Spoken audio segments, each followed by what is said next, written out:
Yeah, good. Right. Oh, what's the treasure? Sit down, Treasurer. Do it afterwards. Otherwise, Let's get right on.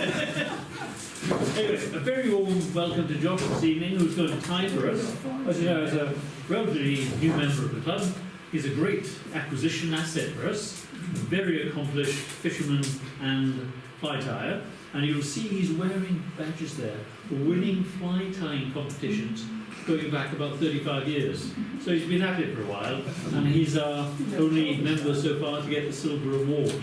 And he's also working with the Brothers Gold, I think, up here. Yep. So a very accomplished fly tyer, and he's going to give us the benefit of his great wisdom this evening. Josh. Thank you very much.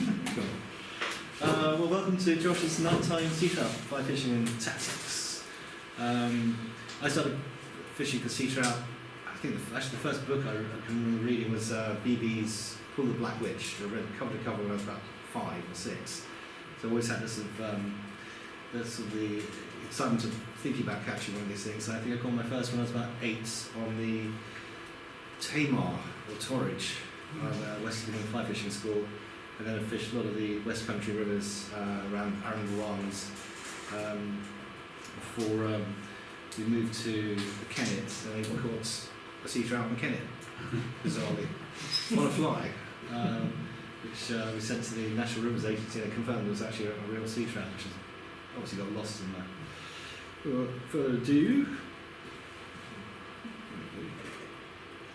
so sea trouts is known by various names in various parts of the country. So we'll know the names like Peel, Suin in Wales, obviously, and then the smaller ones, so they'll be known as things like whittling and hurling.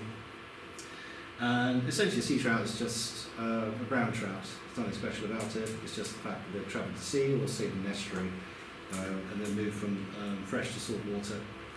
And you will know also, I'll read this properly, there's another kind of sort of intermediate category of a sea trout which is known as a slob, which is also known as a bull trout. And if you are, I'll skip a little bit, but if you were to ever catch a sea trout in January, February and March, when there's no sea trout in the river, it's guaranteed it's a slob. And it's typically lazy sea trout you see in the bottom, which has just gone out to the estuary, or the lower reaches of the river, will hang around there. And if you can think of an overwintered Rutland brownie, which is almost bright silver with a few dots, they'll look quite fat in the spring, and then their sort of condition goes a bit sort of rubbery like a carp throughout the course of the year. But they're often confused with large brown trout in places like the Test. But the difference is when you catch a fresh run sea trout, it'll go like a clappers, like a salmon, whereas a slop or white is a more sort of dogged, carpy kind of manner. Josh, could any brown trout decide to go to sea, or do they have to be from a particular strain? They don't, I mean, not necessarily. Rivers like the South East, all the big trout will go to sea because there's not a good feeding in the river itself. So anything over a pound is almost certainly what you call sea trout. But last year, because of the floods, lots of the stockies got taken out down the Test and the Itchen. They mended over the winter period, and they kind of became sea trouts, the ones that survived. So you'll notice you don't have any of those warm fins or any sort of the crinkling effects. But you can kind of tell it might have been a stocky at one stage, Right. because of the spot patterns on it. But if you look at the top, that's a classic sea trout on the River Test, and they're quite similar on the Welsh rivers and Scottish as well. Very fat, and that would probably be in the river for about a week. That's the coloration. Okay, and it's just identification. The difference between salmon and sea trout, honestly, it's usually very easy to tell. I mean, you look more like a trout, and if you're in the river, then the salmon is clearly going to be a sea trout as well. And it's, by the time you actually count the number of scales, it's probably dead, so you need to put it back straight away. But it's usually the maxilla, which is the little bone structure, the first sort of arrow line going up. That is beyond the eye in it's in the sea trout. and that's usually you can tell, and also the thickness and the shape of the tail as well. Now, sea trout at night, the reason we fish them is that they've got great eyesight and are more active at night time. And they tend to feed, and this is sort of follows the sort of feeding patterns at sea. They'll feed at certain times during the night. So they'll have a burst of activity and then a second one a bit later. And it's usually because they'll be chasing things like sand eels, a very common prey item, and they'll be looking up towards the moon or the light, and they'll chase them up. So the feeding tends to be within the first foot of the water when they're active. And usually, when we're looking at flies, we're looking at silver-bodied flies, and that's always been the case since in days before Q Focus. You'll have something very slim, silvery, which creates a sort of feeling of movement. You're not trying to create something which is like a drowning moth and bulky. So they're drawn to that movement, obviously, with good eyesight. The only occasions when you typically wouldn't do that is when you have very coloured water, misty nights, for example, or very, very dark nights. That's when you go for a more bushy, hackled fly, which creates more commotion.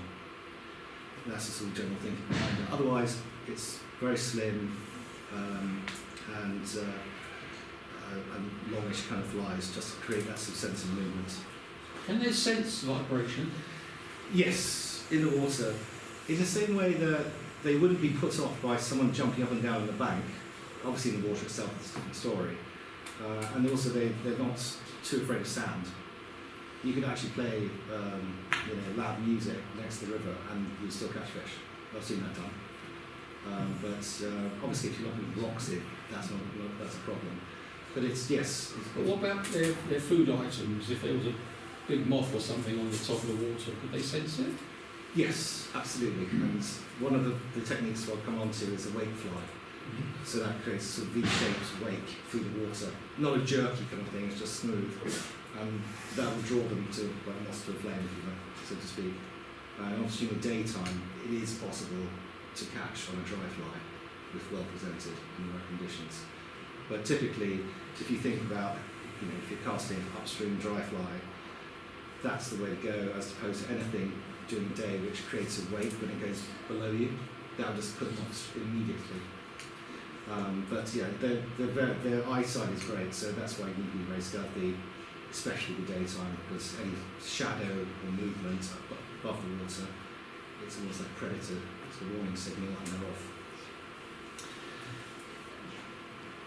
So we talked a little bit about the taking the flies on the surface, which is why we tend to use floating or small distinct tip lines, because you're really only fishing in the first foot of water.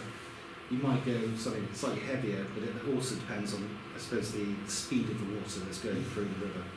So you need to get literally just down below the surface. So you might go for something like a fast sinking volley tip if the water's running very, very quickly, just to get the fly to go under the water and hold in the sort of the strike zone.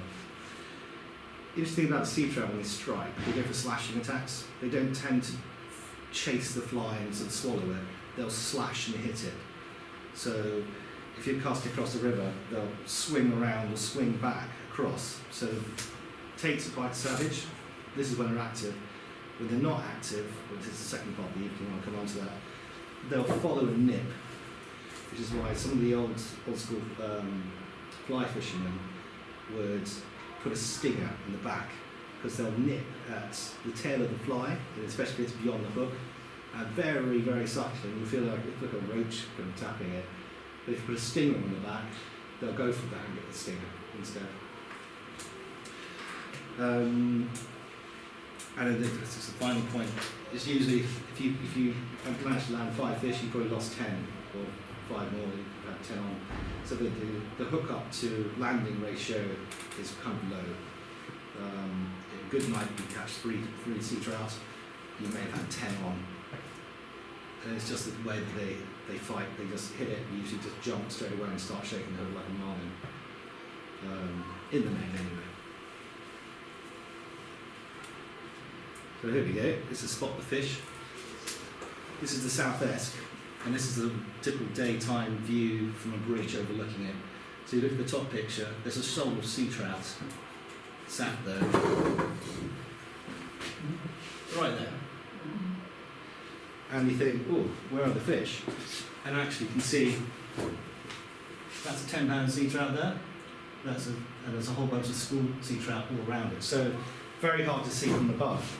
And a lot of the time they're actually in the sides of the river and underneath rocks during the daytime. So very rarely you'll actually see them. It's only where you have big rocks in the middle of the river, they'll stack up around it. Which means that conventional tactics, which we'll come on to, are not very easy. So swinging a fly through that probably isn't going to work at all.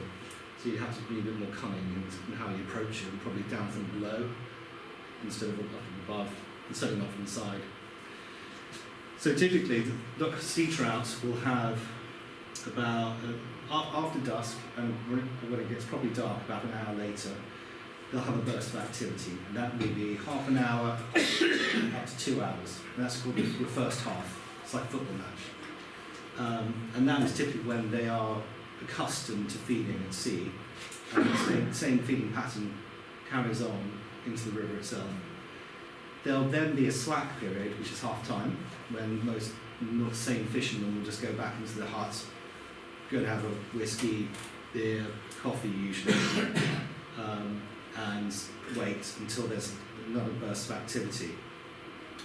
On the test, usually the first period of activity starts from about 9:30 to about midnight on an average August evening. Then there'll be a slack period, which is between midnight and say 1 or 2, and then they'll pick up again. But not as, they won't be as excited, put it that way. And then by about 3 or 4 o'clock, it's suddenly daylight and you run out of time. The second half is usually when the larger fish become more active. First half, everything just goes bananas usually. This year wasn't so good on the test, where the actual first period of activity didn't start till 2:30 a.m, by which time most people are in bed. See, unlike fishing during the day when you can see them, but obviously at night you've got no idea where they are. You do. Oh. So the equipment is very similar to reservoir equipment. So if you have a 7-weight rod, medium action, and it doesn't have to be expensive. I use Shakespeare fly rods costing 50 quid. You probably don't want something too expensive in case you sit on it or break it. But paired with a pretty decent drag, I'd say, something like a 4 or 5 pound drag, just got standard, and usually a floating line. I only started 10 years with floating line, didn't know what a sink tip was, and I've now progressed. I have 3 setups with a full floating line. Then I have a sink tip or a poly leader, but a small sink tip, a 3-foot bass sink tip is usually what I'll go for, clear one. And then have a fast sink on I'll only use Airflow 40 Plus Extremes. Reason being, it's if you're at nights and you don't want to force cast too much, you want to have one shot with your line to get the whole thing out where you need to be. Cast 50 to 20 yards depending on the location, with very little back cast. If anything, an upwards back cast, bang it out, or a roll cast to flick it out. There are little tricks of it, so back to the rod. Usually around a minimum 9-foot rod, you probably want a 10-foot, and some people go longer, around 11-foot, just so you can get better distance, I suppose. And a lot of people, especially the old school Japanese, they use rod butt extensions. The reason being, you hook a fish at night and you get the reel handle jammed into your clothing, the whole thing is going to go in seconds. So everyone tends to, or used to use the long extension butts. You'll see people like Graham's and Inverness selling on their website. This is sort of the standard list of things, but if there was anything you need to really pay attention to is headlamps. You have to have a white light and a red light, separate red lights, but an eye protection headgear as well, because flies flying around in the night into your eyes is not a good recipe. And just then to talk about sort of the leaders. Obviously, there's fluorocarbon and mono. A lot of people swear by maximum ultra green because the fish aren't leader shine at all. So most people use 12, 15 pound chameleon or ultra green, and it doesn't affect the fish at all one bit. The other thing I would say is that you tend to use fluorocarbon if I want to get the fly down a bit faster. So I might do that on a floating tip if I want to get a little bit of extra depth because the fluorocarbon does sink faster than mono. But I was using a full sinker, I just put 3 foot of mono on and fly, very light fly, just get it all down there. And obviously the last point is most people use telescopic nets, easy to take off, and not a guy net because of the extension of the handle tends to get jammed up in the back foliage, which is not a good thing at night at all. So like a McLean telescopic is a kind of go-to for a lot of sea trout fishermen. So these are the tactics. Typically, there's on a given beat, you'll turn up before dusk and have a go around to look at the beats and taking spots. See where fish are holding on the day, and usually the keeper will give you some idea. Obviously, stealth's important as well, with the point about headlamps and then using red headlamps near the river, facing the river.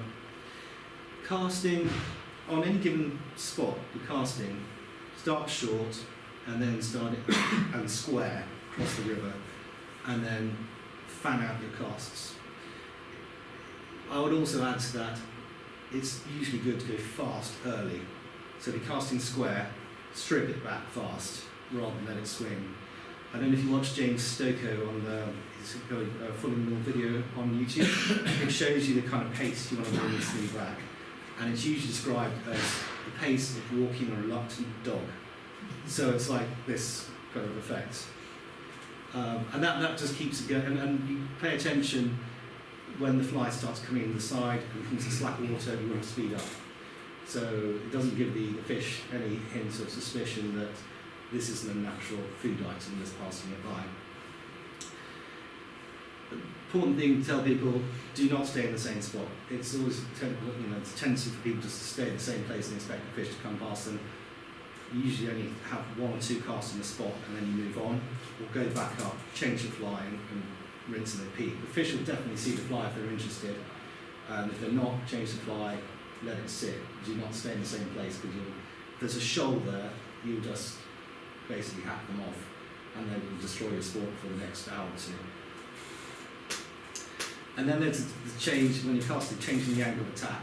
So if you had, when we talk about going square, there's also fishing down the line, so in all the points in between. So when I'm taking down the line, you're fishing almost directly above the fish. That will hold the fly in position a lot longer than obviously casting square and whipping it back.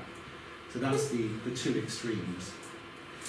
And in between, if you are essentially swinging a fly through, you need not to have any bend in the line itself. It needs to be aiming directly at the fly. If there's any bend in the line, the fish may charge it, slash it, but there's no direct connection to the rod, so to speak. So the trick is, if you're casting 45 degrees, you do a quick upstream bend as soon as you've cast, and that brings the fly directly in line with the rod tip. Aim the rod directly at it. A lot of the time, you're striking downstream, not up, because it creates a better hook set. And that's also the same for, if everyone knows what strip striking is, when you're aiming like for pike fishing. Aim the rod directly at the fly, and instead of pulling the rod up, you strip strike with your hand. And that creates the quickest striking technique. But it becomes more natural once you've been doing it for a while. Josh, when you say that sea trout are slashing, Yeah. what are they slashing? Is it their bodies are... So the head will instead of doing a charging movement, it will slash at the fly. So if this is the fly, instead of going like this, it will slash at it. It will turn through it. That's the most common way they hit when they're active. Good, done that. This is something slightly different, which I've been enjoying for the last couple of seasons, and this is top water tactics. Previously what we're talking about is mostly sunken water tactics.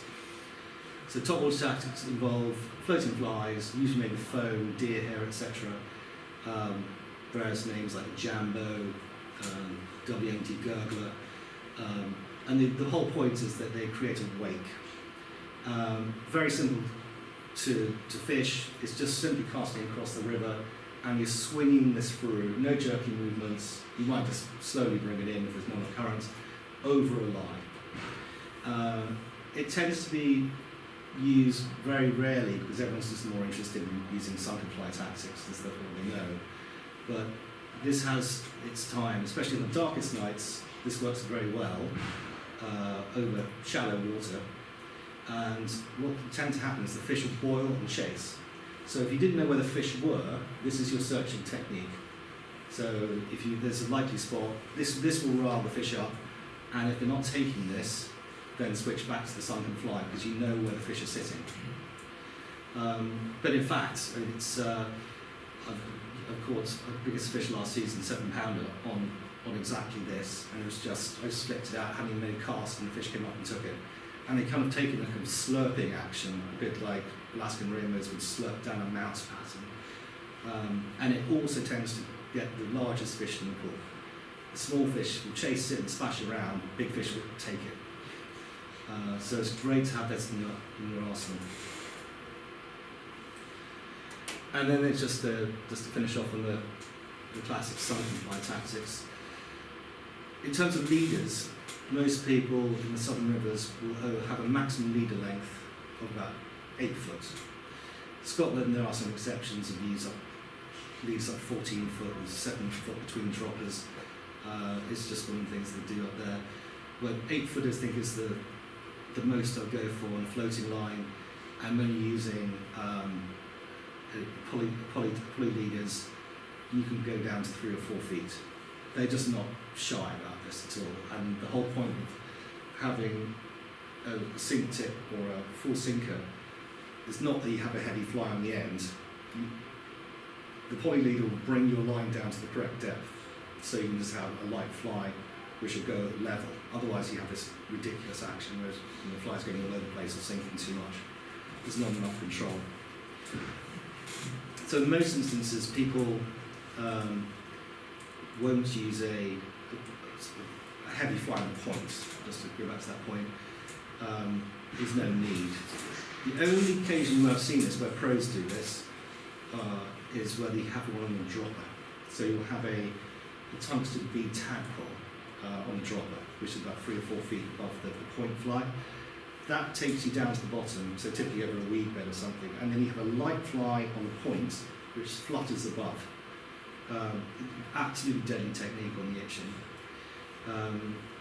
But usually, if you have a dropper, think of lock-style tactics. You'll have a heavily hackled fly on the dropper, and then just a standard point fly. So the commotion created by the dropper fly excites the fish, they chase, and then they turn back onto the point fly. Standard tactics. So this is Testwood Pool, and this is the main pool, and this is arguably one of the best sea trap pools in England, or certainly southern England. Typical bucket list location, very well known for salmon, but also sea trout at night. And typically the fish will start running, fresh fish, in sort of late May, early June. Main run arrives in July, August.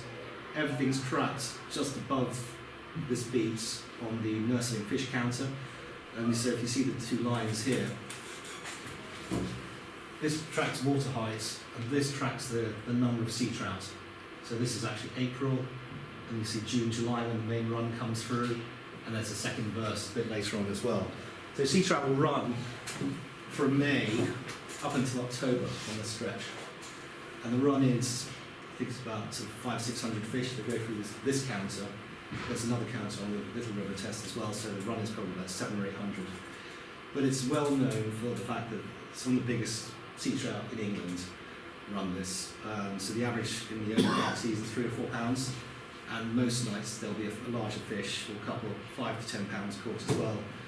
And then later on the season, the school fish, the peel, come in, and last year, that year class was about £1.5. Next year they'll be the £3.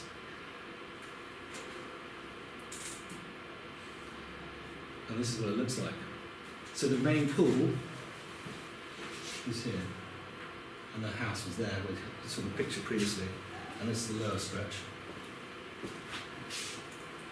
So a lot of features, and the lower half is more like a classic river. Obviously it's tidal as well, with a 3 to 4 metre variation in height, but it has the glides, it has the rocks, it has the gravel bars, and then the upper pool, which is more like a classic weir pool in various bits. You have pipes, salmon bladders, you've got variation in currents, so you have back eddies, and you'll have fish looking as though they're aiming downriver or upriver in some places, depending on where the current goes. I mean, generally speaking, sea trout are kind of lazy. They want to sit in areas just off the main current where there's little need for large expenditure of energy. And it's only when they start actually moving that they'll come out of the main current. There's obviously a lot of shading trees on the right hand side as well. We fish on the left mainly, on the bottom, and then where the blue line is all the way around. So this is where the fish sit, going to your point where we find them. So where the orange lines are, that's where the fish sit. So if you see in the left-hand picture, the top yellow line is underneath some trees on a gravel bar, and then they sit on each side of the sluice current, if you like. And then if you see here, that's the gravel bar at the end of the pool. They sit here. This is one of the hot spots underneath the tree here. This is not where the salmon sit. All the salmon sit there and there. So it's not likely to come across them during the day, it's in the evening time. And then on the lower stretch, you have the sort of glides at the end of the pool, stones, and then underneath the trees, a big area underneath the trees called the oaks. And that's where this is straight off the tide, that's where the schools sit, coming straight off the high tide, and will stay there.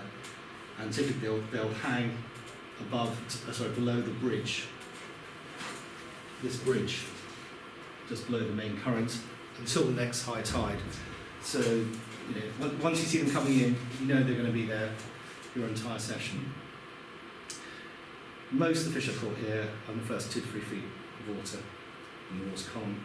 There's virtually no need to go deep in any of these places at all. Do you ever accidentally catch a salmon? Yeah, underneath the bridge. And it's very hard to tell. They get caught all the time at night time, which is slightly contrary to received wisdom.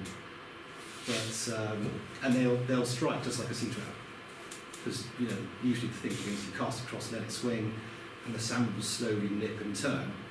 Not so much when they straight off the tide, they'll hit it really hard. What's the reason for the sea trout coming back into the river? Is it purely spawning? It's purely spawning, yeah. Well, the slots will be in and around this part of the estuary. This is the first feed off the tide throughout the year, depending on the feeding conditions. But the sea trout is purely to spawn. Yeah. And here are the spots. So this is looking up the river. That's a spot on gravel bar underneath the trees. This is the bowl on the edge, and this is underneath the trees here. So that spot, the taking spot, is literally 3 by 3. And virtually all these taking spots are very discrete areas. So above the stones, underneath the trees, another tree there, there's a big rock, another tree there. So you can cast it all day long here, you won't get a touch. But if you know that spot and you'll hit it once or twice, let it lie, go back again, when the fish come on, you've got a pretty good chance of catching fish.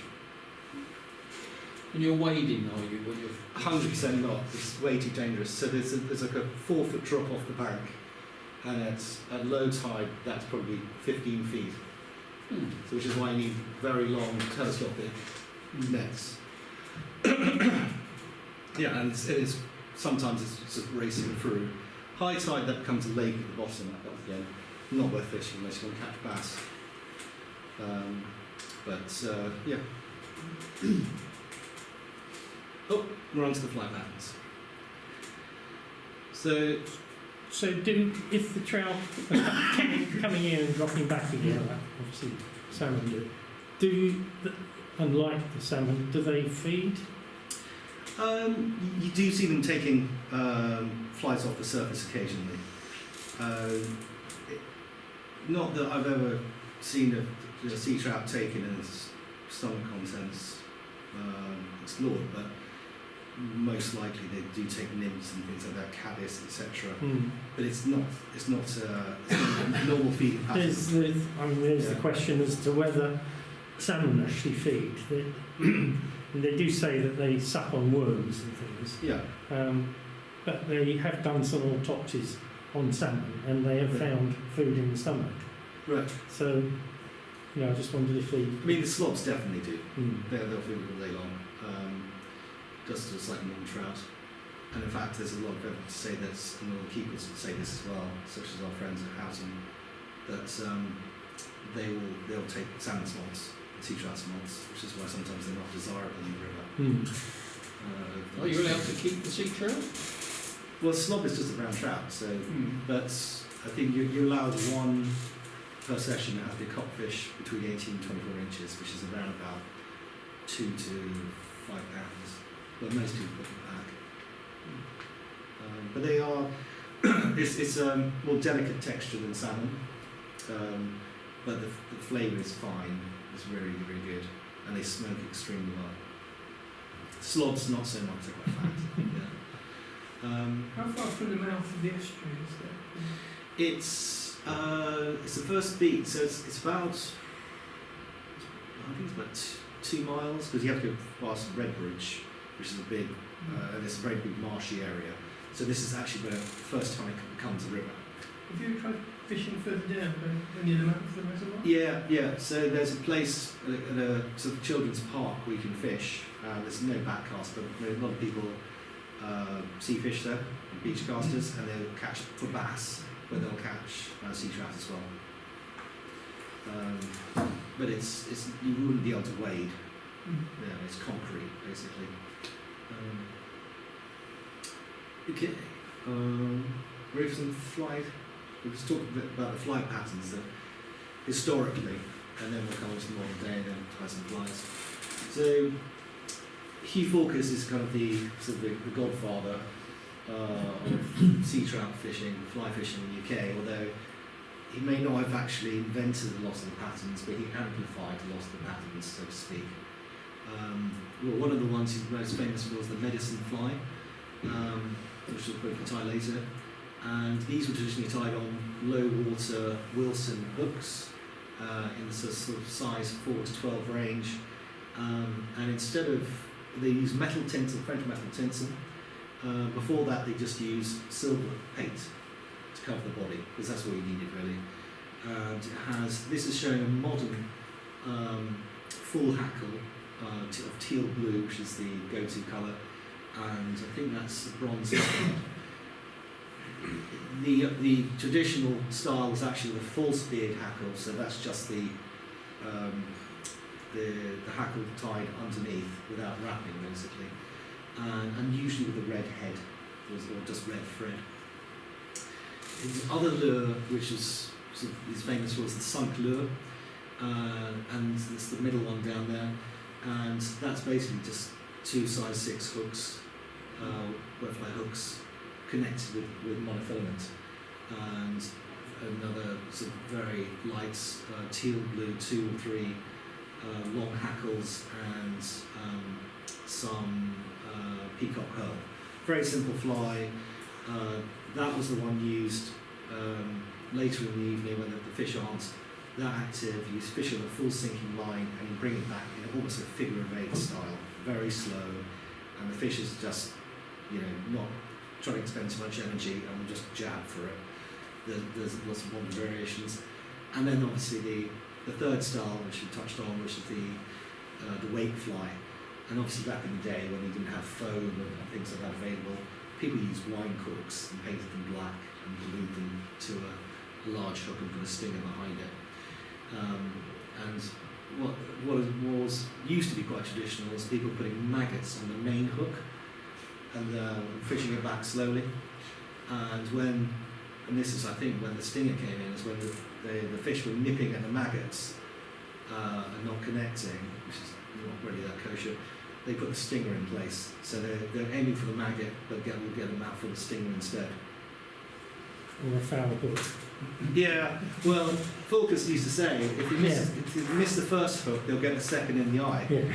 And it was all about meat fishing, essentially. So then slashing, attacking might go for the front hook, but then get the second hook down its face.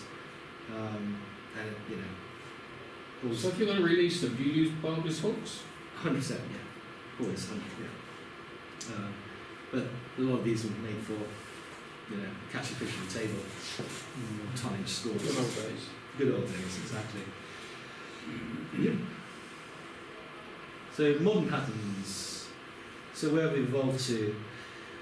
If you look at the left-hand column, these are typical flies used down at the Arran, so that's the lid, the lin. So there's a Devon Rivers, and top one is a Pilt PR, and they're just tied with.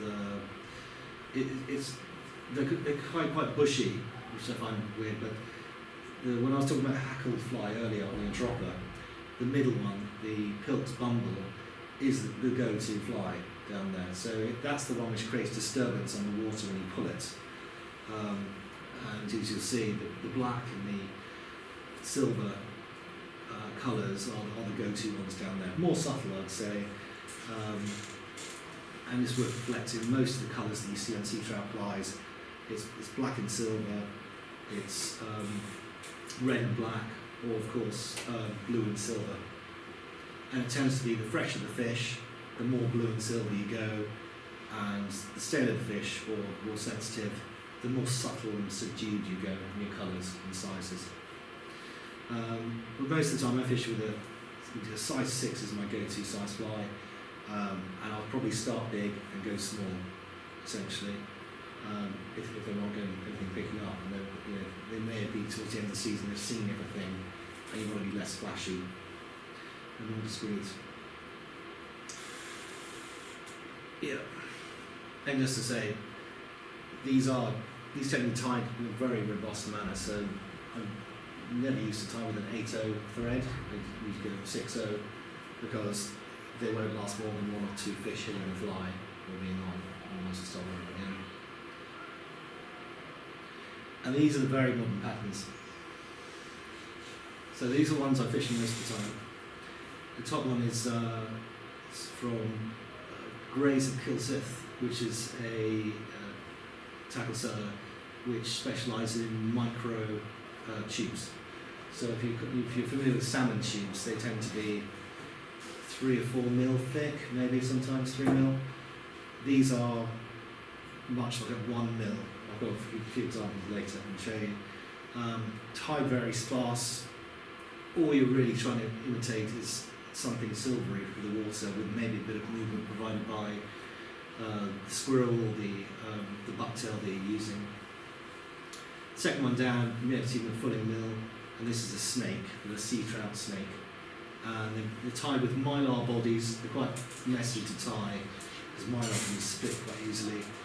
Obviously on a test where it's a single fly only river, you tie it, a stinger on the end, and maybe a there we go.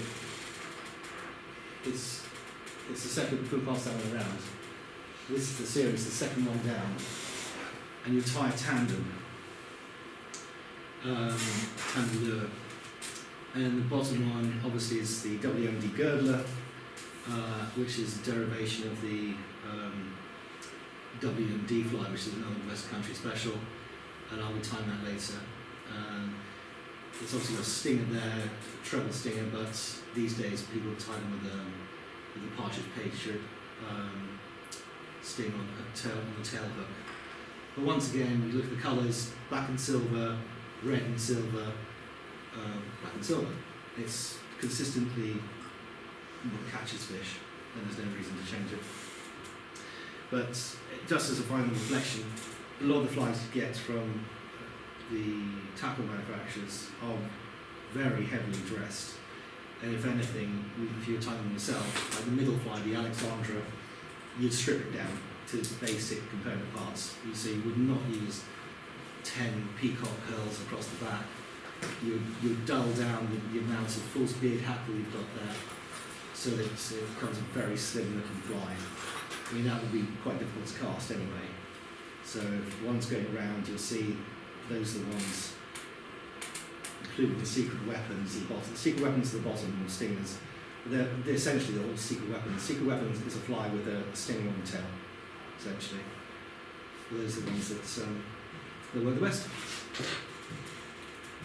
Alright, we'll move on to those in a bit. And then, just to wrap up, that's the reading list. Classics, and the new ones. I think your last fly tie, I also mentioned Stephen Jones, Welsh fly tie, big sea trout fan. A lot of the modern patterns that work really well, like the Dione, Mr. Fish, etc., were produced by Stephen Jones. So if you ever need inspiration about what to tie, he would be one to go to. And that's it. You can spot the slob. Which one's the slob? Fellow with a hat on. Top left. That's it. There you go. They look pretty big. They are. 7, 10, 9, and 3. And the middle one's 5.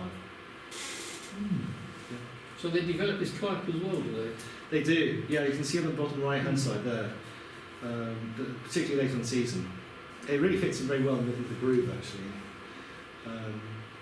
But you can see the slob. You see that pallid coloration as compared to the middle sea trout, which has just come straight out of the sea, and the top right one, and very shiny bottom left. It almost looks fat actually. The slob. That's really impressive. So would the slob ever return to the sea? I guess they must do, but I think given some of these have enjoyed their life in the estuary, like eating McDonald's every day, they're probably going to stay there for most of the time. Because they're eating like bass, they'll be eating crab, prawns, whatever small fish there are in the estuary, and there will be a lot of fry for various times of the year, and obviously they'll be eating smolts going in the river. So it's a pretty happy diet without having to do much exercise. So how far would they travel then when they're in the sea? Do they stay local? Yeah, so for example, these ones will probably just travel around Southampton docks, and that's as far as they go. And a lot of the time, there's a spot on this. I'll show it. Yeah, here we go. There's a side lock here, side weir. That is full of slobs all year round. So how far upriver is the sea trout? So, well, as far as you can go to the And then upper they would reaches. keep those. So half of these go right the way up the test to Southampton, no, to is it Salisbury? Beyond, is it the test? Andover, sorry, Andover. And then there's a tributary, the Blackadder, Blackwater, which goes all the way to New Forest, and they're being electrofished all the way up into New Forest. Not as far as Rockbourne, but certainly Landford, for instance, which is quite a long way up. But if you look at the Tay, they're caught on the upper Tay, and that's 50 miles swim. So, and a place on the Esk, as you say, all the big fish are sea trouts, and they'll come early in the year and they'll go all the way up to the top to the tributaries to spawn.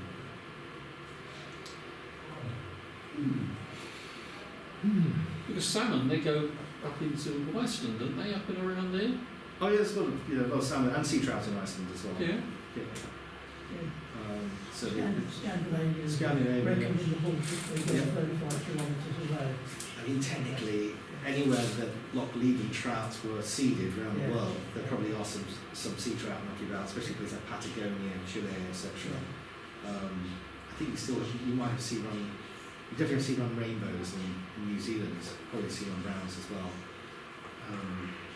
And it just depends on the conditions of the river. I think something naturally goes off in the head, and conditions aren't great here for feeding, I'm off. And they'll come back. Great, right, nice and flies. Yeah. Super. Right. Just bear with me a minute. I'll, What you get from fulling mill, sport fish, etc., and designed to get down deep, not ready for casting, and you do a lift, induced strike take. 2.0 version, sold by Rob Gents, got a red bead. Still not very heavy. Pam's nymph is the one, I don't think she makes anymore. 3 tungsten beads. Absolutely, get you straight down, 8 feet in water, fast flowing, and then you lift them up in front of the fish. Works an absolute treat. Tied on size 5 curved shank carp hook. I mean, you really want to be with the big. You might hook a 20-pound salmon. You want to be using something quite solid. Definitely not for casting. Very simple. You can obviously glue the tungsten beads together. I'm not going to do on this one, just to make it a bit stiffer. That's all right. Very simple to tie. Choose a bit of Arctic foxtail. I like these slightly longer. Give it a bit of twist. Should with Arctic fox, give it a bit of a brush out first. These was shorter guard hairs, etc. Stuck in there. Chop it. Just pinch out any bits you don't want.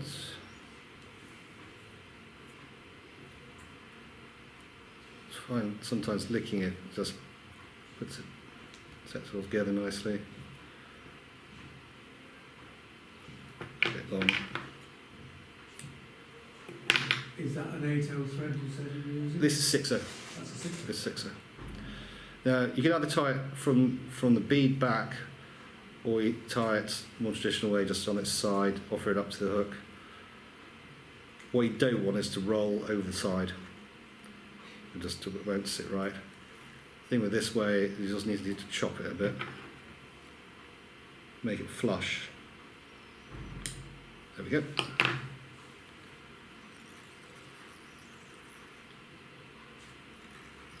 Take it back down again. And the only bit of excitement on this fly, just a bit of flash, a bit of polar flash. Only need 1 piece either side. Take the far side first. Sit on the hook of the side.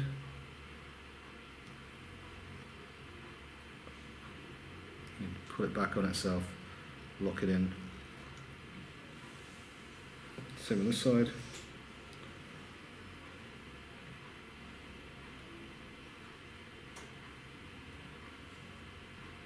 Okay. Lock it in. Yep, very good. And then it's just a matter of just tapering the body a bit. Nice. Trim it a little bit, doesn't matter too much. And then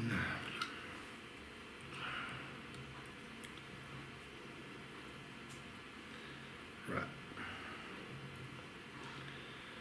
Right.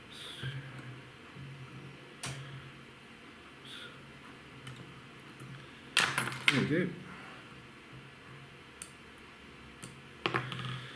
Just neaten it up. And there we have it. Pam's nymph.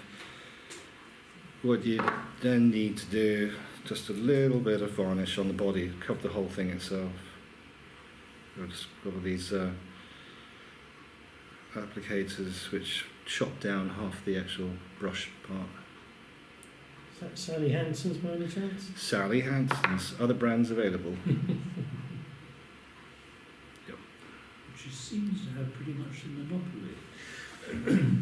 Once she realises what we do with her product, Oh, for sure, for sure. In the US, they sell it in fly fishing shops, etc.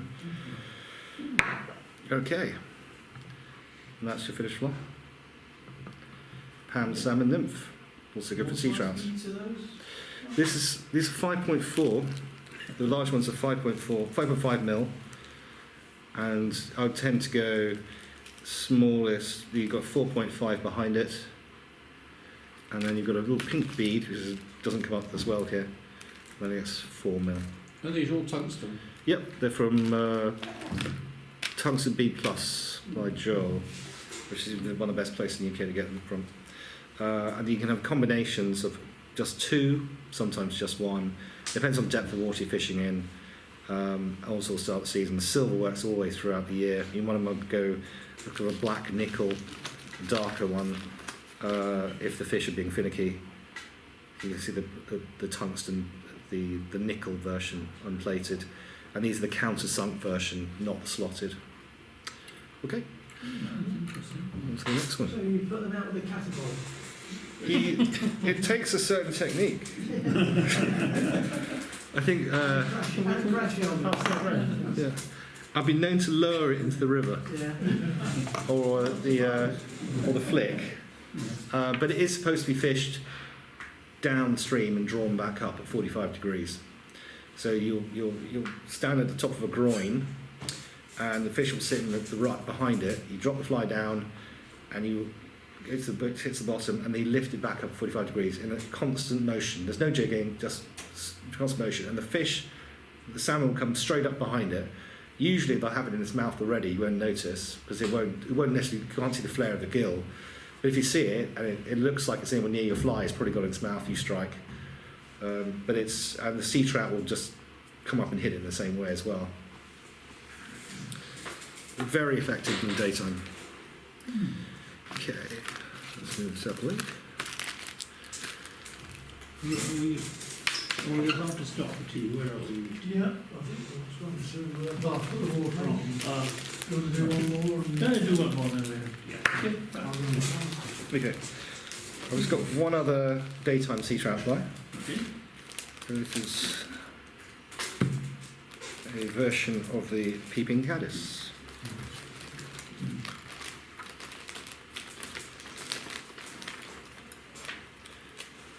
Okay, so starting off with a hen's jig, size 12.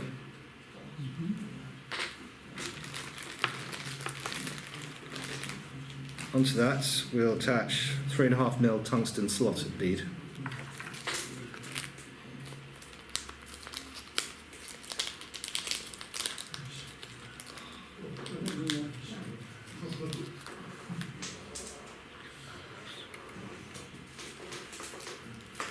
So when would you choose? Because you said that top foot or so of the water, they're looking up all the time. Yeah. But these are on the Yes, bottom. exactly. So when I show you that picture of the shoal near the rock, this is what you'd use. Right.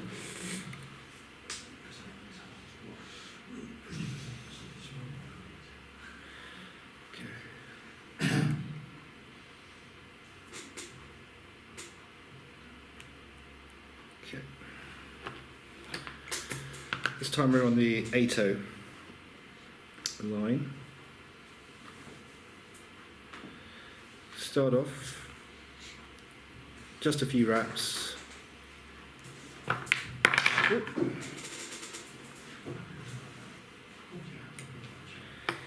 And we get a little piece of lead wire.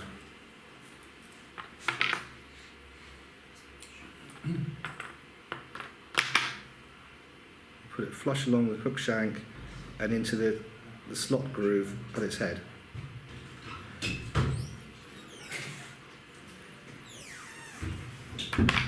That's all you need.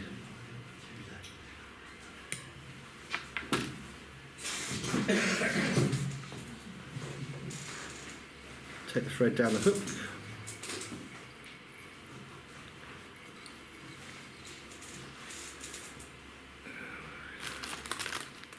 And we've got two choices. This is chenille, suede chenille. Any preference, yellow or lime green? Lime green. Lime green. Good choice.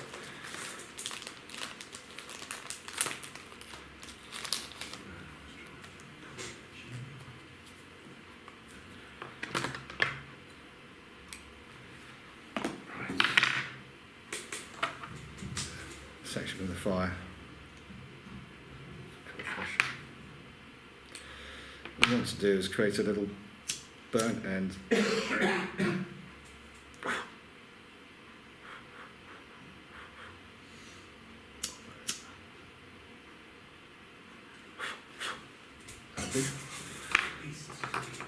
It's to denote the calyces, the lies.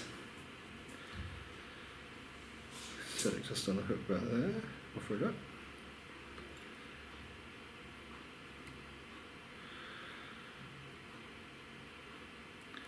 Probably a little bit long. That's all right.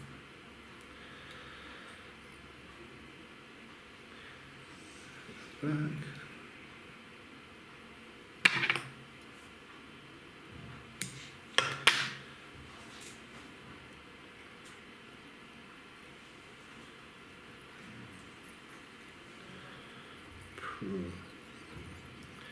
Good thing about fly tying is you always unwrap.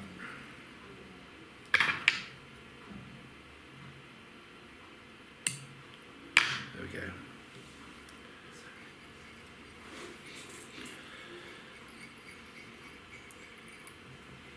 Actually, this one does not take too long.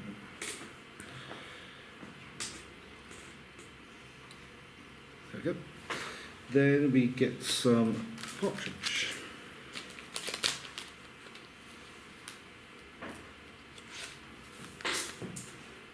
Partridge hackle, pare your feather,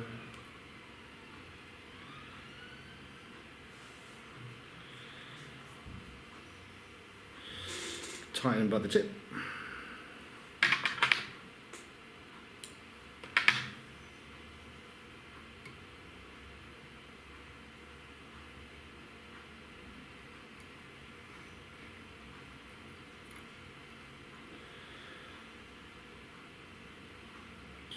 Around, stroking back. Twice should be enough.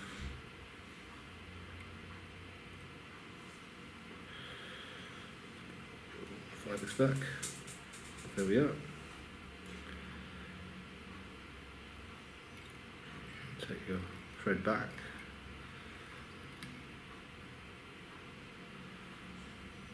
Lock it in.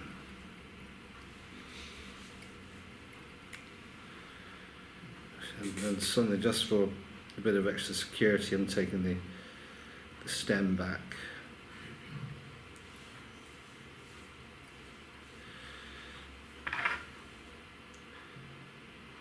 What some people do at this point is get a pair of tweezers and then just bend the hackles back a bit so it has a more of a insect-like look, but it works better on use turkey feathers for that.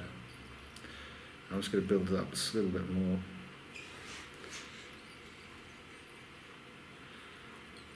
Right. Almost done.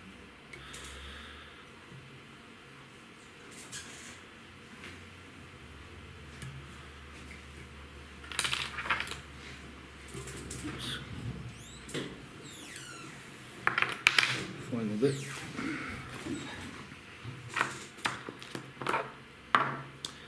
So what we need here, a bit of glue.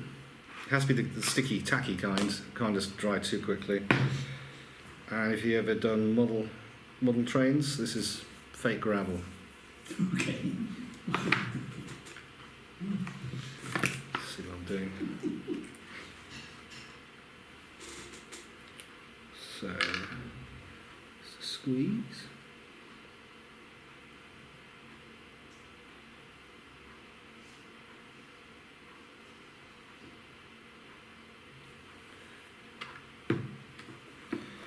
Spread around it.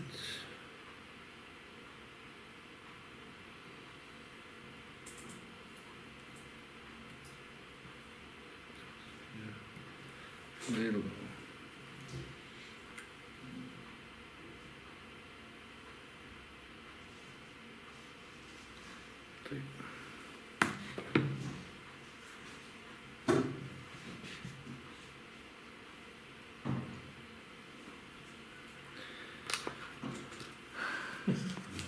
It's a bit, it's like ice cream sprinkles.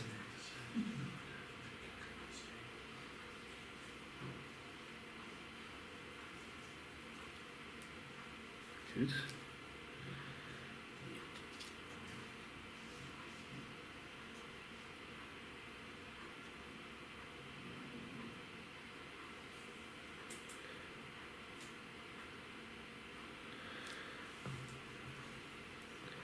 Last bit.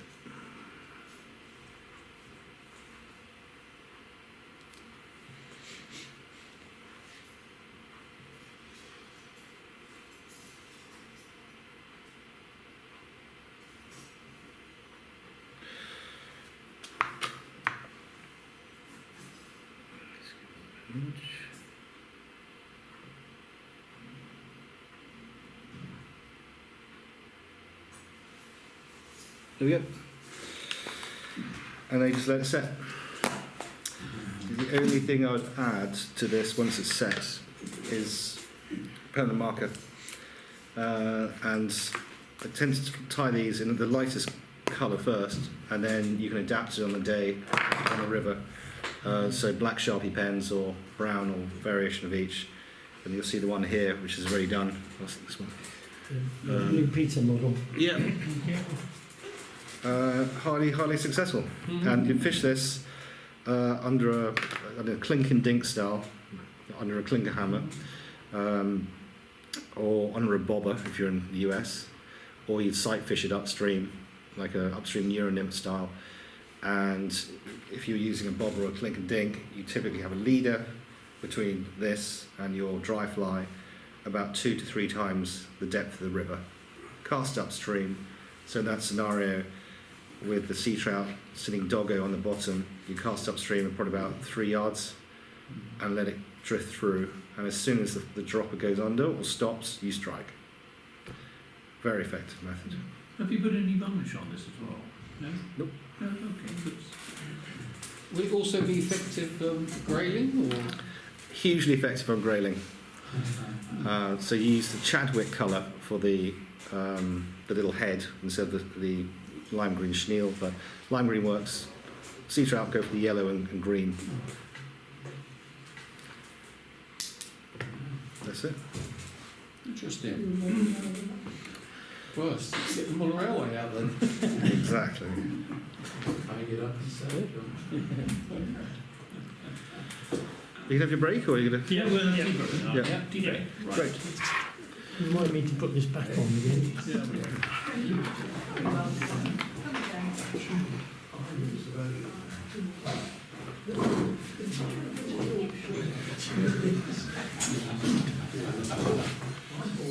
This morning, I was still in front of the Vera. I don't really want to talk about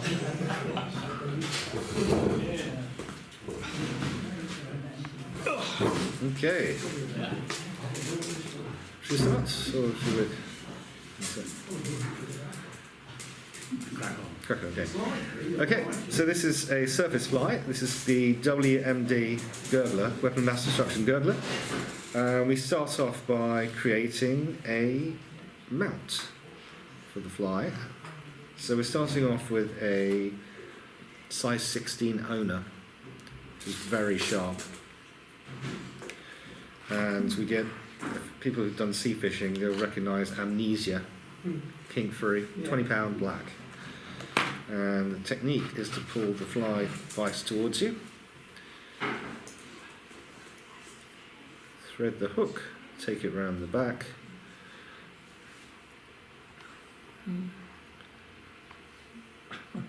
is it working? No, it's all right. It's gone out of focus, but it's just got a mind of its own. You need to make this quite long. So you just threaded that through twice, did you? It goes through the hook, around the back, and then back through the other way. And then grip. start wrapping. It needs quite a few wraps, otherwise it sort of unravels very quickly. I think you should go for about 20, but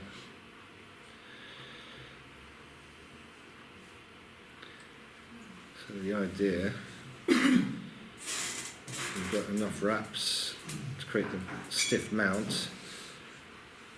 Then you tie a little bit back. Oops, didn't do it right.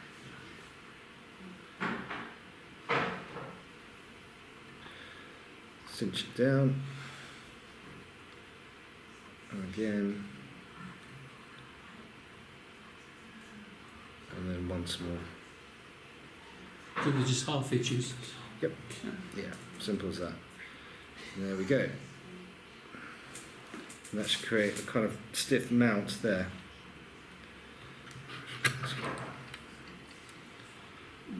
There we go. Take that out. Then take size 4 B170. It's a medium weight wet fly hook. You don't want a heavy one because it's just for your floating fly. Set that in. This is actually on the presentation, so if you want to follow the steps, it's actually there. 6/0 thread.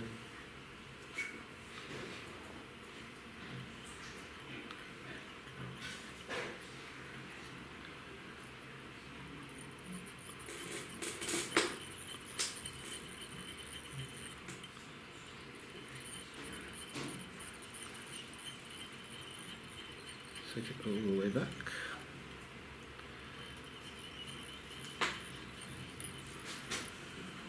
That'll do. This is about point above the barb where the bend starts. Look for your mount. And you want to set this about a hook's length back. Maybe just a bit more. About there. Offer it up.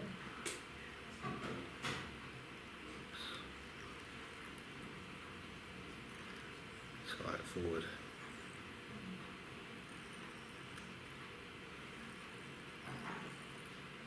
Then chop this off. Some of the older styles require the two ends to actually one button to go through, back through the eye of the hook and down, and one sideways, but it doesn't really matter, frankly, because we'll be using the super glue.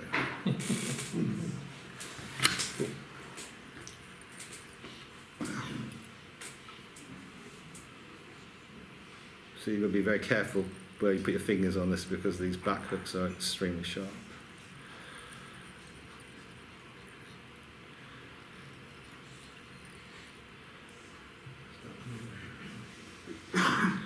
Right. Quick drying super glue, otherwise we'll be all over our fingers for some time. There we go. Next, black squirrel. Thing of black squirrel, we want to make this tied in at the bend of the hook, and it shouldn't reach the tips, otherwise of the hook points, because it could get trapped in the water. So a squirrel, like when you're doing salmon flies, you want to pinch it out sideways, straighten up the tips. You don't need a great deal. Just pinch out enough. There we go.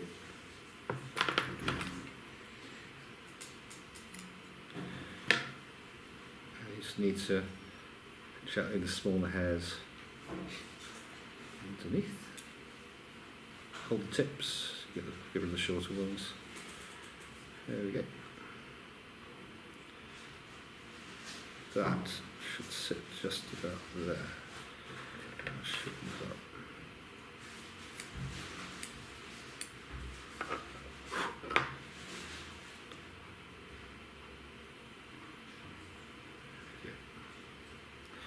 So try and tie it just on one side, and then it will slowly roll over onto the top.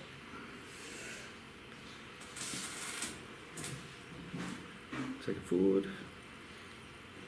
Kind of turned a bit, but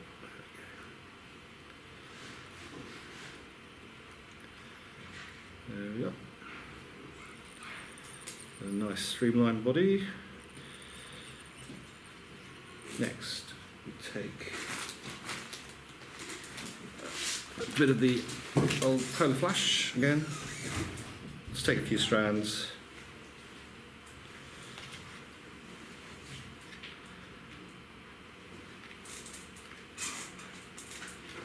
Don't need too many.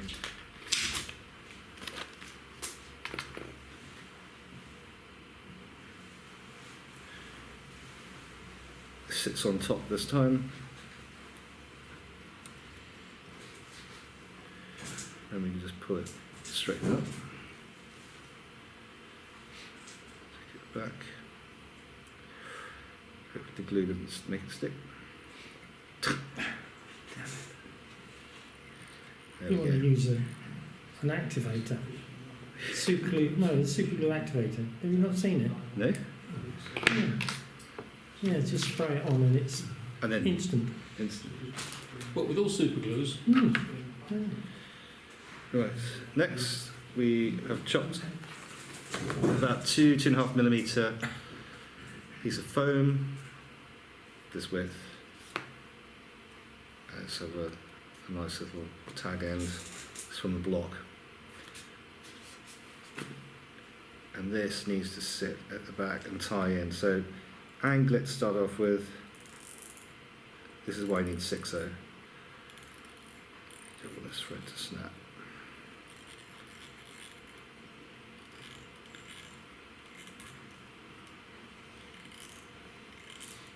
That should sit nice and flat on the surface. This is perfect.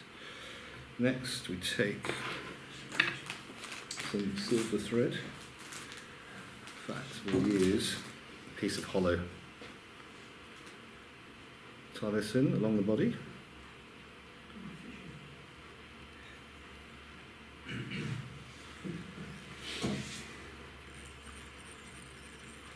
Wrap it up tight.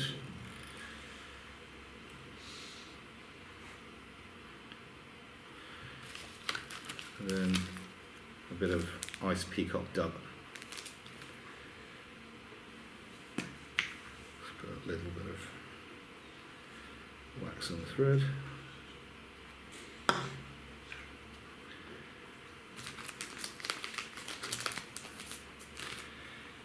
You need to create quite a long dubbing noodle, as they say in America.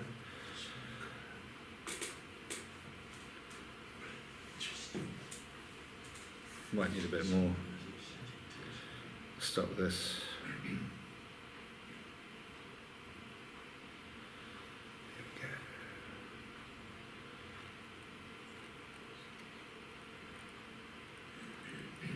Oh, there we are. Perfect. And then we usually get about 3 wraps of tinsel. It'll look a bit messy, but it doesn't matter. Whoops. Tie it in.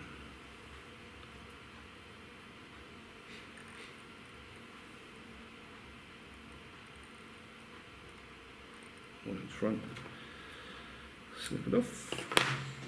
Next, let's turn it upside down.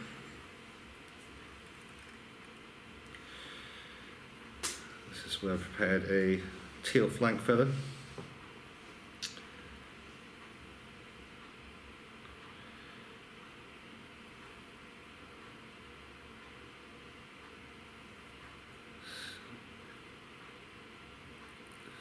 Again.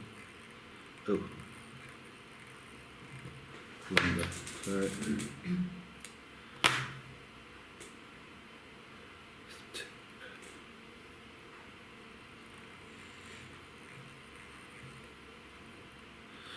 Right. This will look messy. I'm good at that.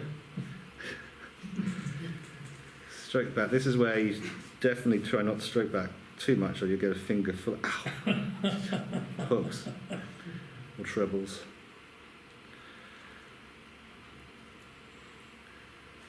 There we are.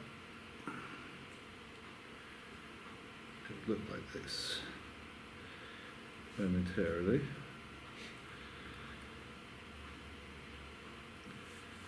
So,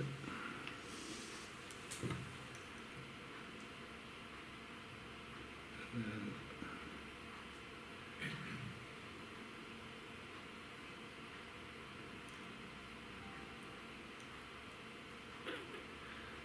tie back the hackle just to secure it in place. Sorry, the stem. A bit more security. Then we stroke all the fibres back either side. Like so.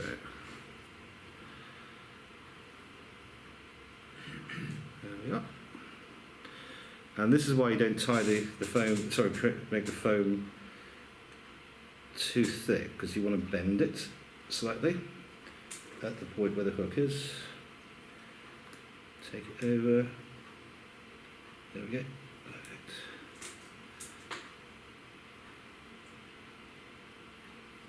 Yep, that's good. And then we take it forward over the eye to lock it into place. Swing it up a bit. We'll tie it off.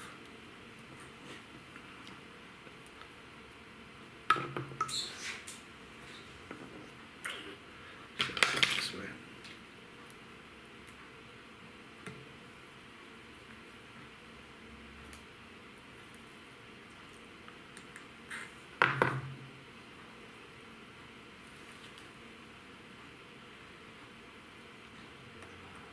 It's the alternative looping technique.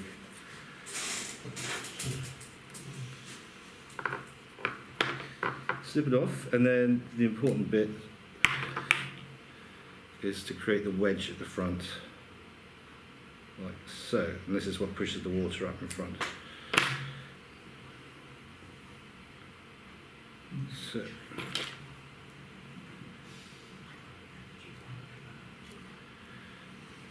And hey presto, WD gurgler. That certainly would gurgle, wouldn't it? Yeah. It's like a minesweeper, Josh.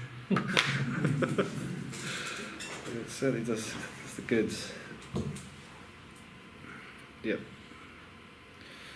There we are.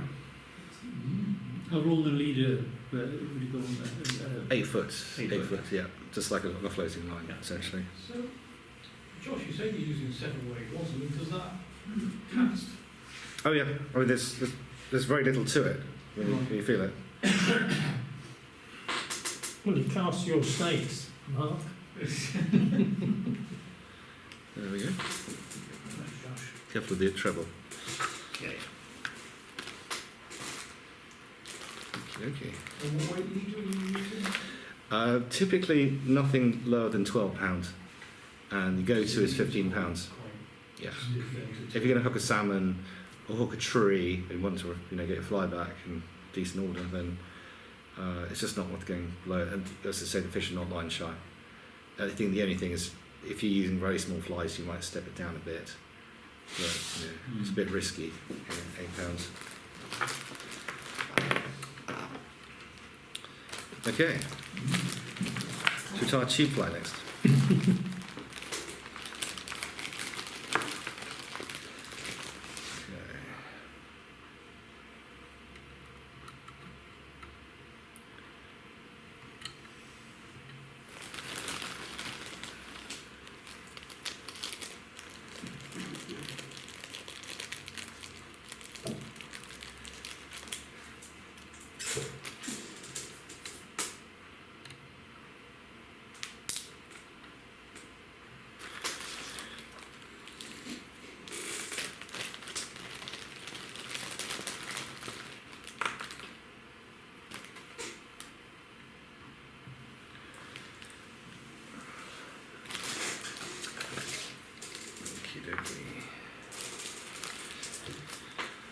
Okay, this is my favourite tube fly for sea trout. This is tied on the needle tube for the Grays of Kilsyth. I think this is can't remember the length. This is going to be sort of the medium-sized pattern, I suppose. I'd typically start at the head, set your thread just a little bit back from the plastic to give an idea of where you want the head to finish. You need to have a little gap. You're going to see in a bit, because we need to, if you're using bucktail or anything else, you need to get a razor blade and chop it down. You don't want to be chopping the plastic at the front.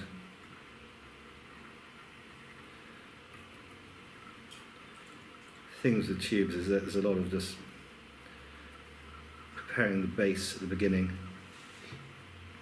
Obviously this needle tube is designed not to need any tinsel wrapped around it. It's just silver enough to work, and actually usually naked it's absolutely fine. In fact, it probably outfishes most of the larger tubes that I've used.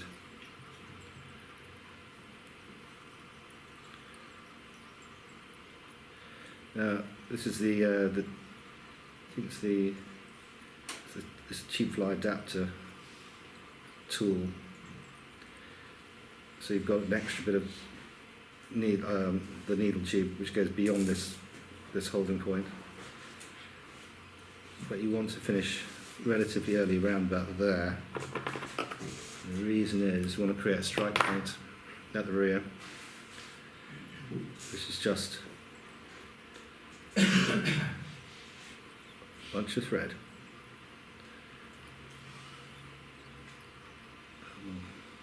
Is this 6/0 thread again, Josh? I'm using, this is the 6/0, 8/0 red in this case. Yeah. Now, we need the wire.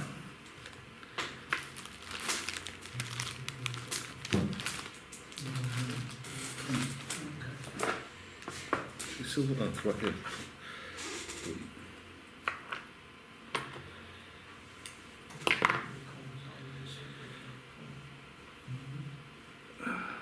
Some people actually take the wire all the way up the body.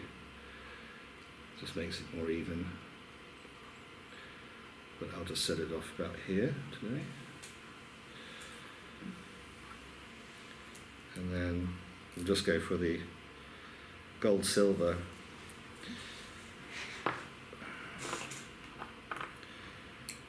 With the gold silver, lay it silver side down and cut off at an angle at the end. Lay it along the shank.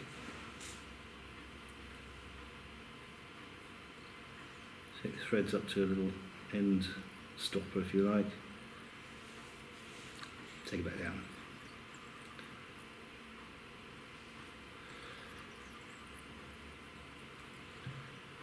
So this just sits like that.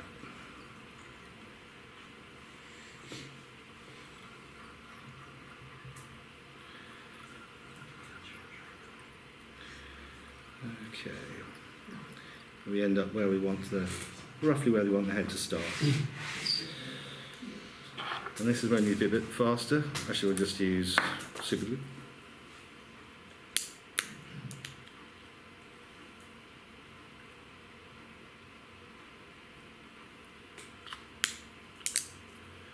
We'll start wrapping. There we go.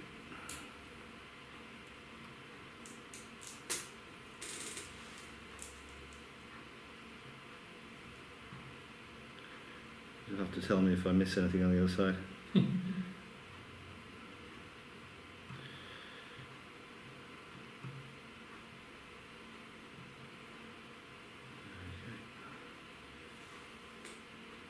It's got a bit of elasticity that you can actually pull on it a little bit more. Obviously in the old days, we were saying earlier, you use real metal tinsel, the French metal tinsel. It hasn't been made for a long time. Obviously very sharp, but obviously not in great use today, because in a real life scenario in the water, it will dull and tarnish because it's metal, as opposed to the modern materials, the Mylars, Lurexes. But obviously with Mylar and Lurex, it's quite a weak material, which is why you always add the ribbing, the metal wire ribbing, to reinforce it. There we Okay. Lovely. Lock it in.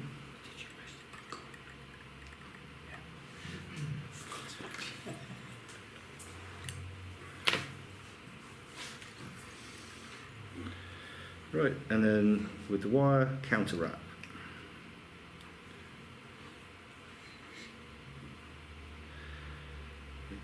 The old FDG syllabus says you should wrap it 5 or 6 times for every single type of fly, but this one is obviously quite a deal more to make it more secure.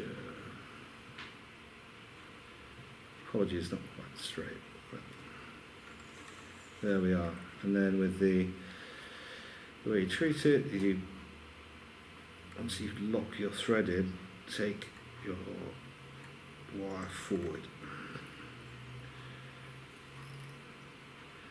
You can do a wrap in the front, then do a bit of helicopter action.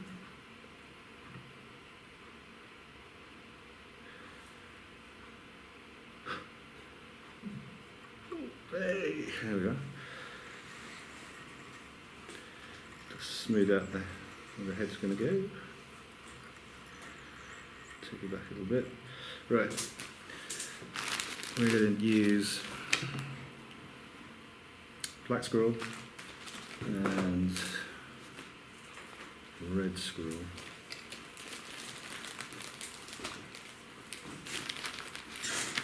Red squirrel. So select another piece again, pinch out sideways. You don't need very much. This has got to be really sparse.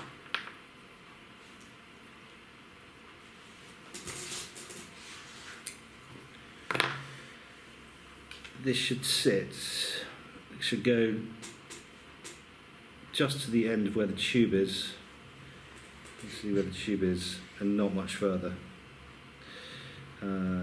So the treble or the stinger you put behind it sits proud and out of the way of the rear of the hook. Sorry, the wing. Just clean it up a bit. Just wet it a little bit. Now the trick with this,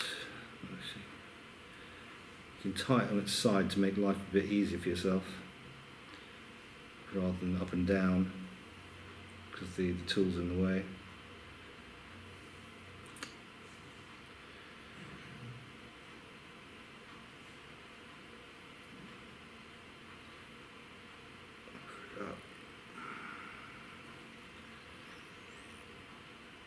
Lock it in place. There we go, all on one side.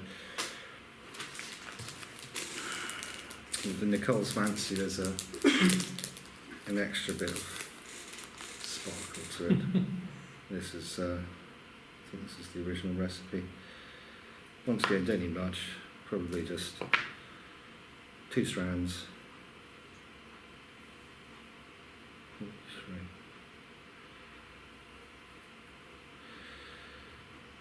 Lay it on top. Oops.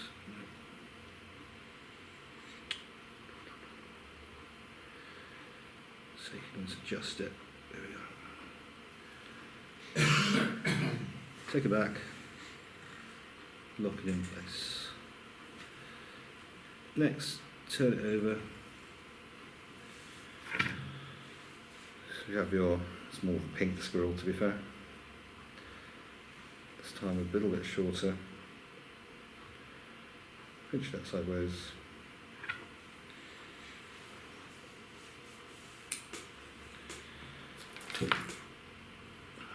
Pinch out the guard hairs.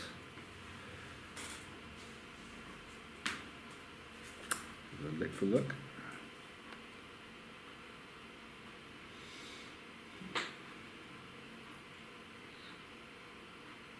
Sit it on top. There we go. Now, sometimes, and I'll do it in this case, people will now add super glue, so the whole thing doesn't unravel when you turn it over. And what you can do is add it to your thread.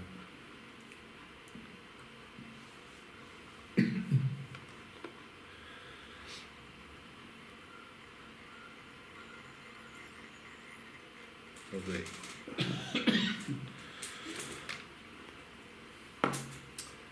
And whoops. That's a fail. So, come out with it's more deer hair cutting tool, and hopefully don't slice all the thread. This is why you need to have some metal showing. Bingo.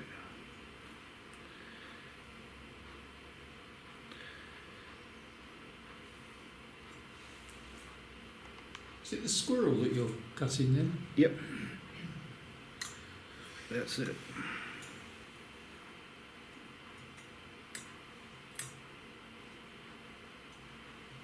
I guess an electric razor won't hurt. It's a fine line between success and disaster. It's just one little twitch away. Is that why you got a plaster on your finger? Yeah, I don't know. That was my hook actually. Okay, well, it's probably the time we've got available. That's as good as it's going to get. Yeah, but this is how you just neat the whole thing up. Probably. So you're obviously a brain surgeon in your daytime job.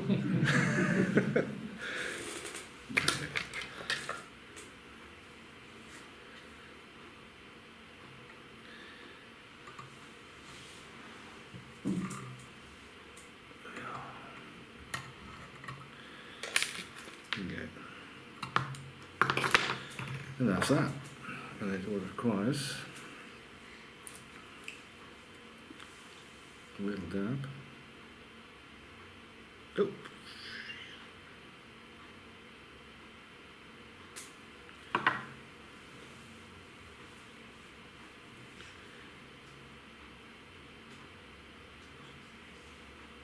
I'm a bit too generous.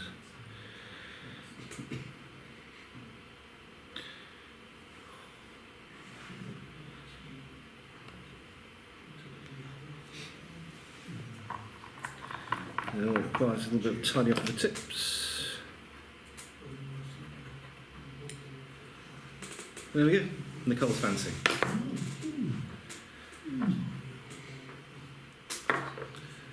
So when you put the treble on, link it with a piece of tubing, or Yes. And here it is.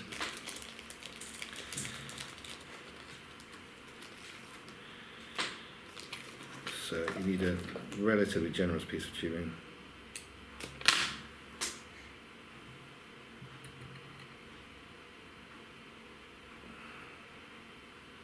They're sold in packs actually, tube and the tube and the tubing. Slide it along,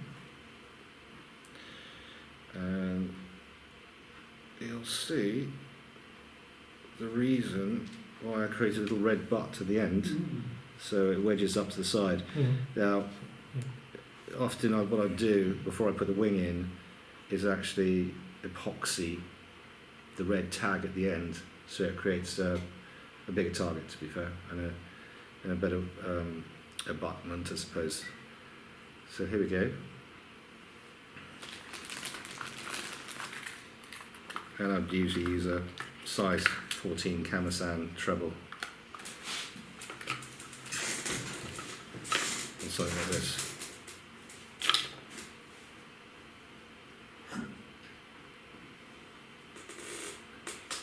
That slides nicely down, and there's a little bit of space for the knot to go in as well.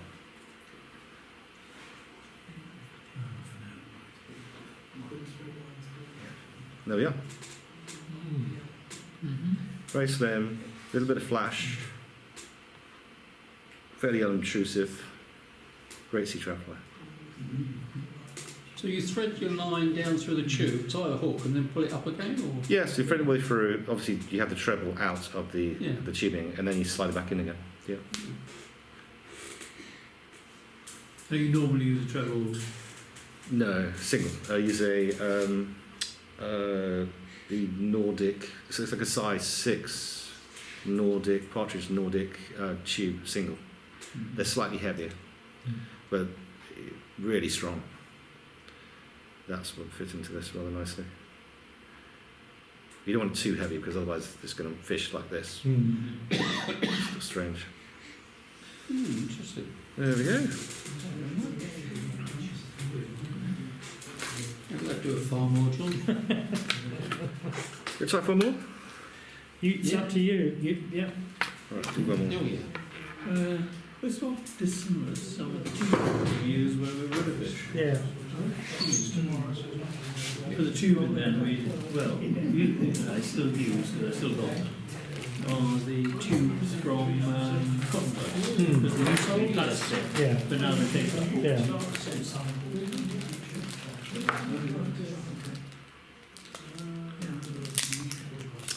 The most traditional of them all. Interesting.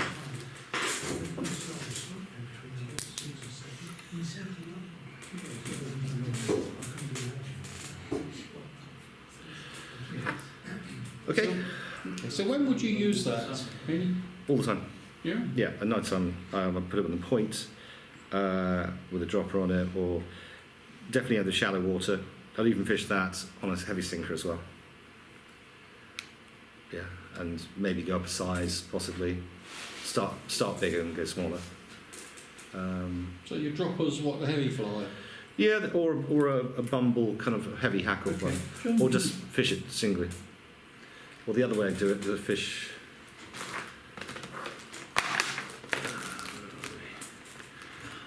Here we go. So you see this one, that's the dropper, and this, or I'd use this, which is the modern version of the Okay. You can certainly use medicine. that colour flow when you're back drifting. Oh, Good too. Yeah. Yeah. Needs a bit of booby on it though. So this is the medicine fly. I'm just using the 6/6 red. And I start, you'll see on the hook shank, the Patriot, it's got a split wire. So you need to bring the whole thing together. So start halfway, roughly where I think the head's going to be, ish.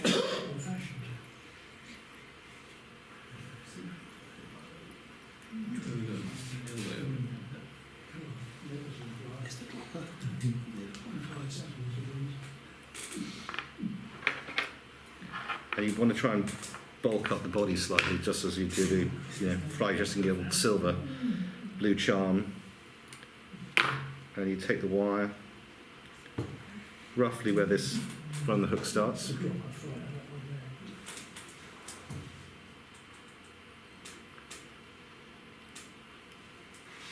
Put on the side.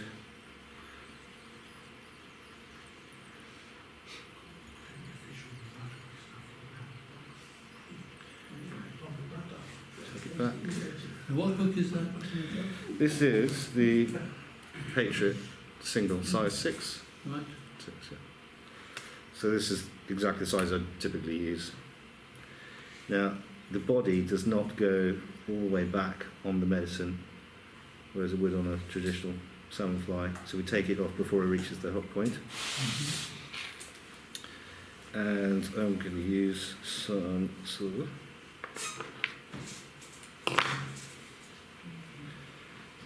Once again, a little bit of an angle. Off we go. Tied on the side. Gold side up.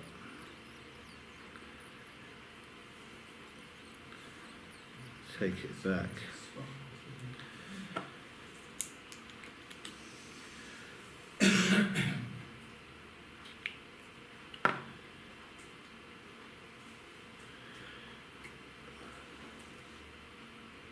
Okay.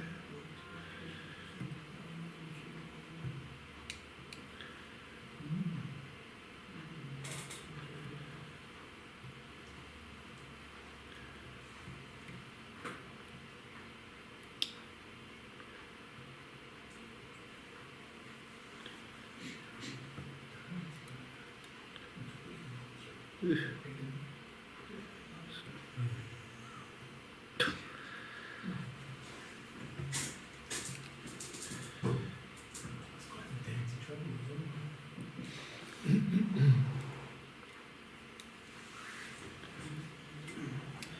we take this up and over to the towards the hook eye.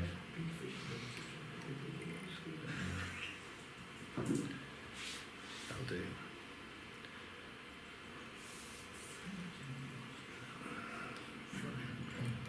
Lock it down.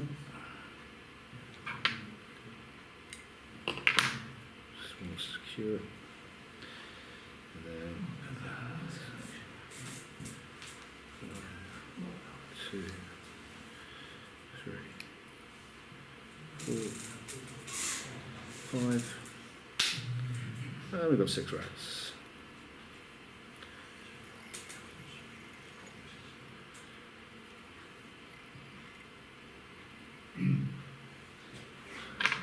This one I'll just chop off.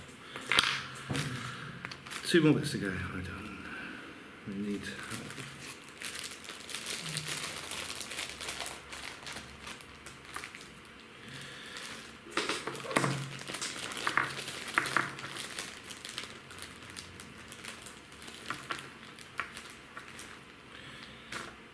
I would usually tie this with a false hackle, but just to as a nod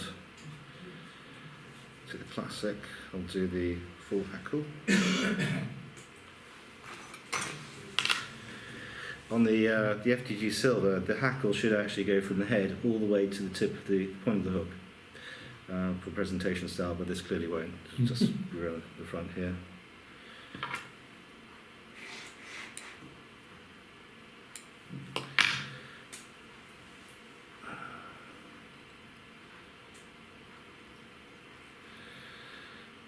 Secure this in.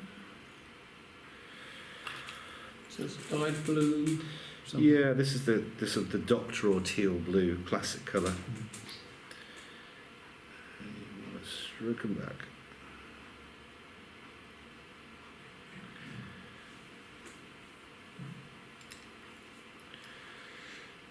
Usually about 2 turns is about right, depending on the quality of materials. You don't want to over hackle it. That's probably enough. Take a thread back through.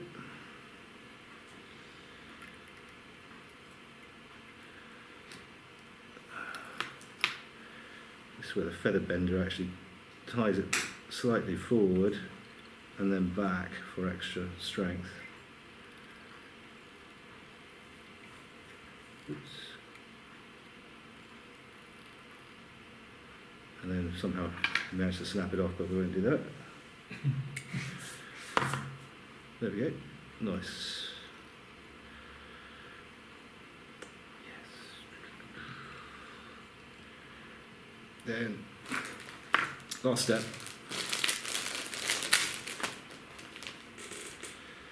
The rolled wing. This is a bronze mallard shoulder, it's a large version of it. And with a rolled wing, you need to take it out sideways, so it's straight like that. Snippy. Oh, shit. And with the ring, you'll see the traditional way is fold in half. From so, and then folding it in half again, like that. Oh, genius. So this wing actually sits like this, so it should just go slightly beyond the Silverman ribbing. Now when you're doing the loop, don't do it too short because it just crunches it in and it'll make it even shorter. So you want to set it back a little bit further. You might add a little bit of extra wax for grip.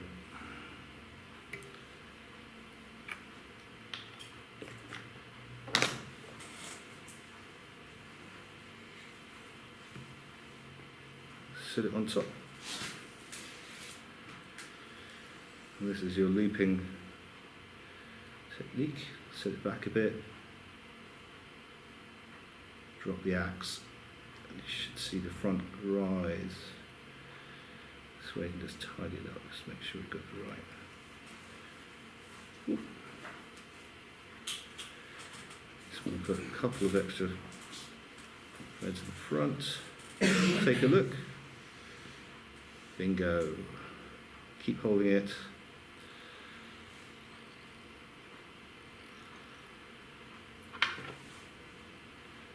Be very careful when you do this.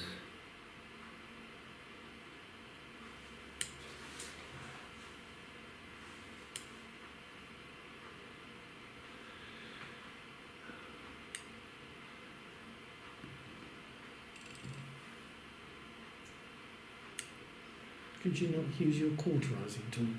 I didn't bring it with me, but I think it sets fire to everything. Need sharper scissors, really. Yep.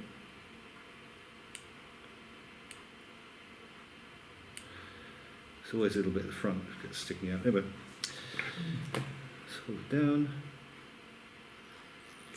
Just neaten it up.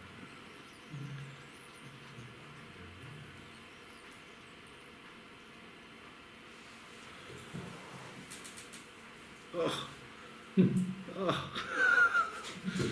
Well, you should have. Actually, no, it's okay. It's kind of okay. Anyway, it's late. It was looking so good. I'm going to do that again.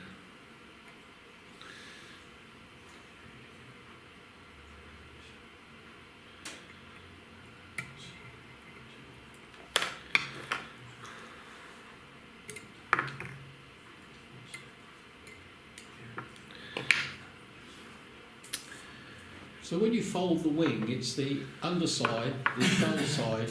So it's like that. So it goes like that, and then like that. Okay.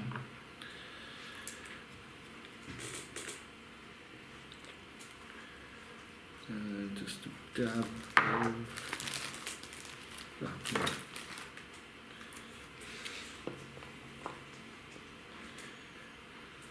Oop.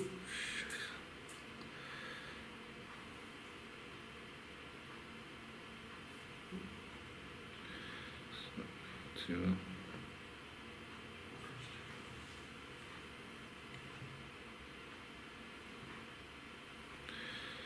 Well, Do you thin yours, Sally Hansen, at all? no, no. Oh, there we are.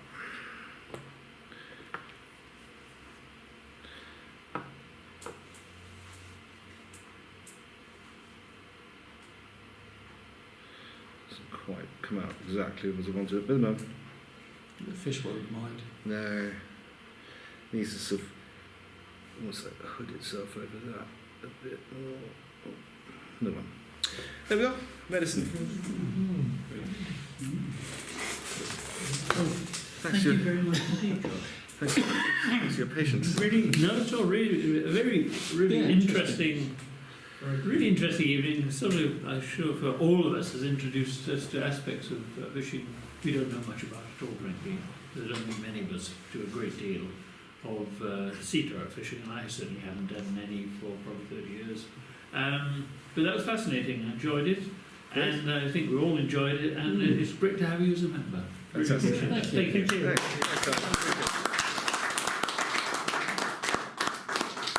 Right, we're all down to the estuary tomorrow.